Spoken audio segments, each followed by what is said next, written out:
আসসালামু আলাইকুম everyone, welcome back to my channel. আজকে আমি আপনাদেরকে তৈরি করে দেখাবো খুবই আনকমন আর ইউনিক একটি রেসিপি। এই রেসিপিটি তৈরি করা খুবই সহজ আর খেতে কিন্তু ভীষণ মজার। আপনারা বাসায় একবার হলেও ট্রাই করে দেখতে পারেন। আশা করছি আপনাদের কাছে অনেক বেশি ভালো লাগবে। ভালো লাগলে ভিডিওটিতে লাইক দিয়ে চ্যানেলটি সাবস্ক্রাইব করে নেবেন। আর যারা অলরেডি সাবস্ক্রাইব করেছেন তাদেরকে অসংখ্য অসংখ্য ধন্যবাদ। তাহলে চলুন ভিডিওটি শুরু করি।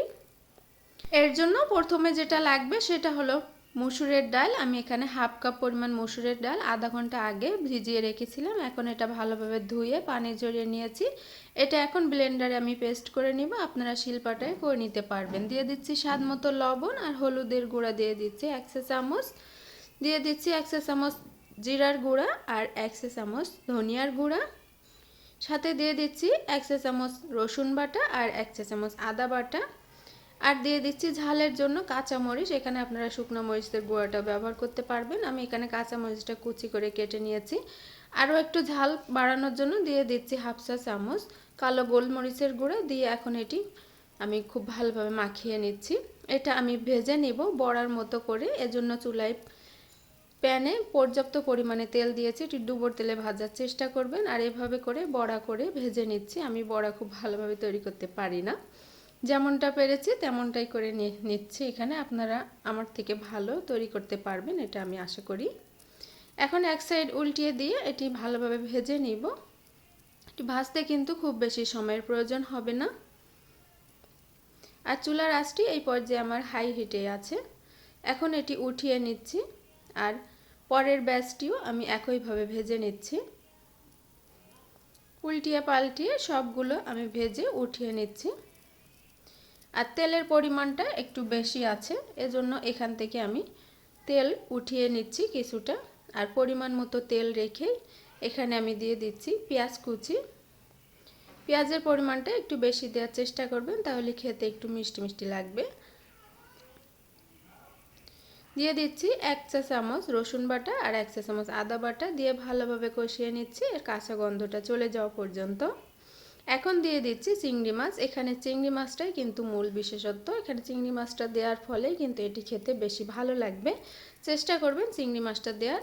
দিয়ে দিচ্ছি স্বাদ মতো লবণ আর হলুদের গুঁড়া। একটু পানি দিয়ে দিচ্ছি। এখন দিয়ে দিচ্ছি 1 চা চামচ ধনিয়ার গুঁড়া আর 1 চা চামচ জিরার গুঁড়া। সাথে দিয়ে দিচ্ছি হাফ চা চামচ কালো গোলমরিচের গুঁড়া দিয়ে ভালোভাবে কষিয়ে নিচ্ছি। মশলাটা যত ভালোভাবে কষিয়ে নেবেন তত খেতে বেশি ভালো লাগবে। এখন ঝালের জন্য আমি দিয়ে দিচ্ছি শুকনো মরিচ বাটা। এখানে আমি শুকনো মরিচ বেটে নিয়েছি, আপনারা চাইলে গুঁড়াটাও ব্যবহার করতে পারবেন।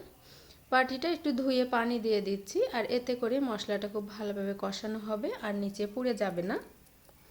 মশলাটা খুব ভালোভাবে কষিয়ে নিয়েছি, উপর থেকে তেল ছেড়ে দিয়েছি। এখন এখানে একটু পানি দিয়ে দিচ্ছি। দিয়ে পানিটি বলক আসার পরে এখানে আমি দিয়ে দিব ভেজে রাখা যে বড়া, সেগুলো আমি দিয়ে দিচ্ছি।